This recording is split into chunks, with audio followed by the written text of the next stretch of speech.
Greeting folks, I am Prithviraj Inukonda, MSW student at Department of Social Work, RJNYD. Here we are going to discuss about gender discrimination against men. Welcome to Men Ki Baat.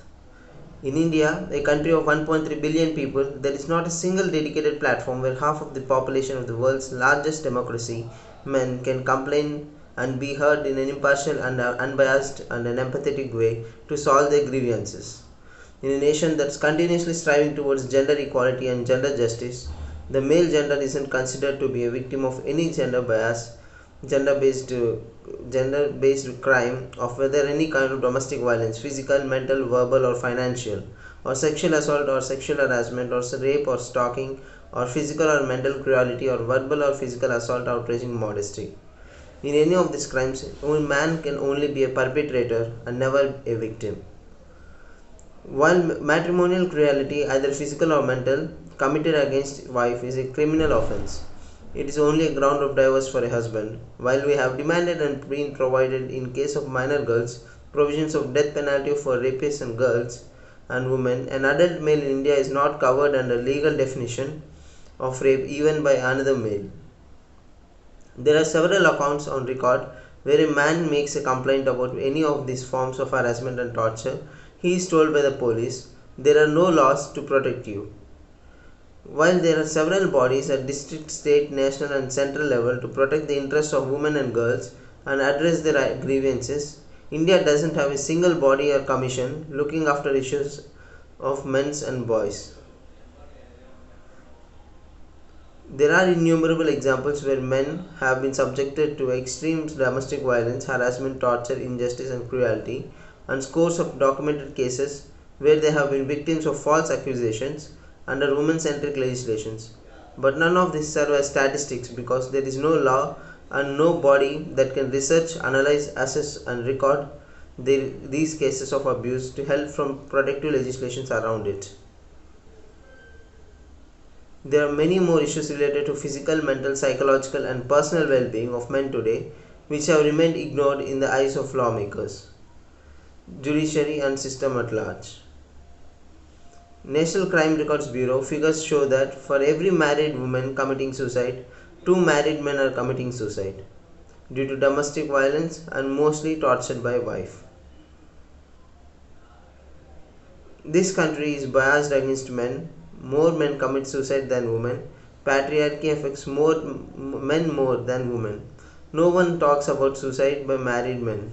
Everyone talks only about married women suicide. Every year, scores of men end their life due to false dowry disputes.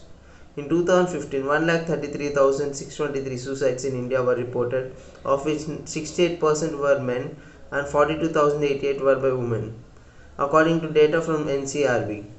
Of 86,808 married people who committed suicide, 74% were men, and the NCRB data shows.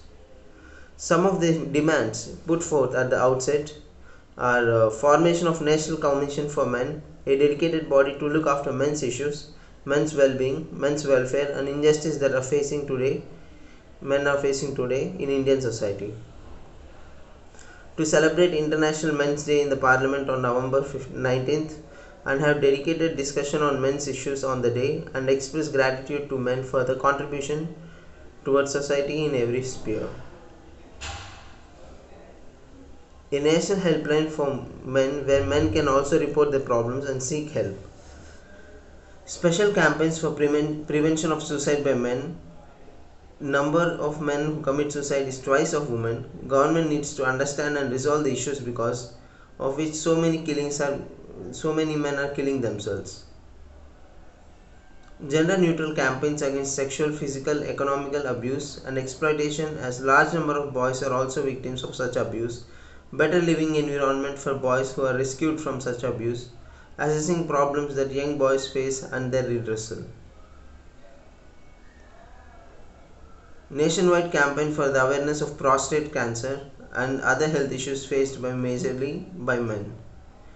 National Family and Health Survey and other government funded data collection measures to include men who are while assessing gender problems. Right now, only women are asked about domestic, physical, sexual, or financial abuse.